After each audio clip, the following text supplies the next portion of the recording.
Do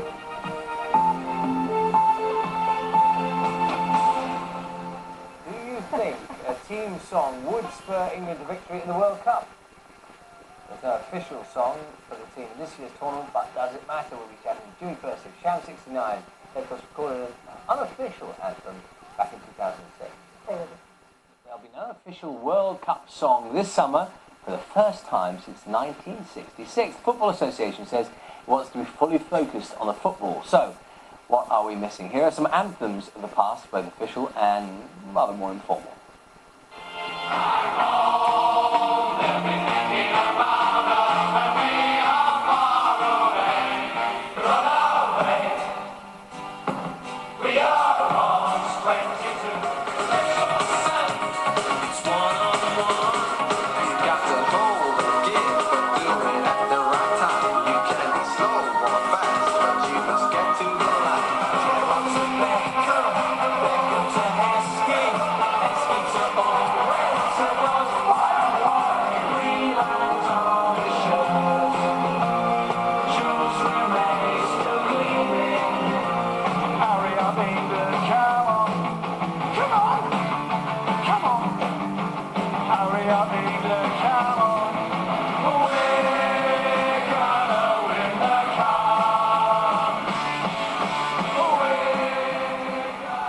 You might have recognised that face. The singer of the last song was, of course, Jimmy Pursey, the former frontman of Sham 69. He's here now with music journalist Mark Beaumont.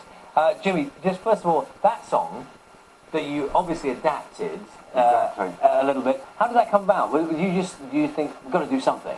Well, the strangest thing about it was just, without me knowing, it was entered in a football competition for Virgin Radio, do you understand? And they wanted, the people's choice of what they feel that a football record should be. So, the strangest thing about it is that, do you understand, when you pitch my voice in a situation like that, because I'm very, even though I'm Surrey, I've become a London, do you understand, straight away, voice on a record.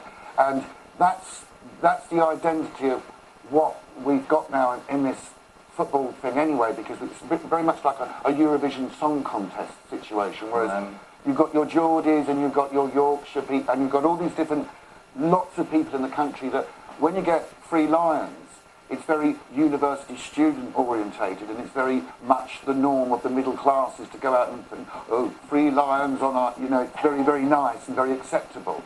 So I think our song was just much more raunchier and more terraced anthemed. Mark, the history of football anthem songs, just take us through, have there been any that have been any good, in your estimation? In the 90s, there were some classics. Up until the 90s, it was pretty much footballers in a studio wearing headphones in a sort of band-aid sort of manner. And I mean, the problem with that is that once you get any footballer on a pop song, you enter a whole universe of naff that you just don't want to go to. So in the 90s, we had New Order's World in Motion, which was the first time that John Barnes did that rap on it, and that was the first cool footballer on a football song ever. So that went down as a classic. And then you had Three Lions, which was perfect for the time. In '96, it was absolutely ideal because the line 30 Years of Hurt. Yeah. That kind of galvanised everyone, and it's our time this time. Is it just me though? I rather like seeing Back Home sung there. Yeah, it's funny. I rather like that idea of a bunch of lads and they're trying to sing and they're not very good. Exactly. I think that was actually the best thing of that. When it first came up, there's that clip. I thought, actually, because everybody knows I'm not really a football fan. I was an athlete, and I'm more into the athletic situation of football than I am the competition money side of football, which I think was brought about actually when the FA say that they couldn't get this together because of spending much more time. Do you understand? Well, that's debatable, but more the fact is that when you see something that's naively done, as you say, with the Georgie, do you understand, the Georgie Best days, and do you understand, all those days of Bobby Moore and people like that, do you understand, that, again, they were real football players that were, exposed in a football singing way. Would you urge I think that's the record actually that should be brought back out. Would you like to see that? Yeah, I would actually like to see that. Holding the headphones. I think that, do you understand, that the country, do you understand, just like the X Factor, should have more of a thing about what they feel that the record should be, of what they should go out and be singing on the terraces. Quick thought. I was thinking that it's a shame that Susan Boyle's Scottish, because if the FA just got her to sing I Dreamed a Dream.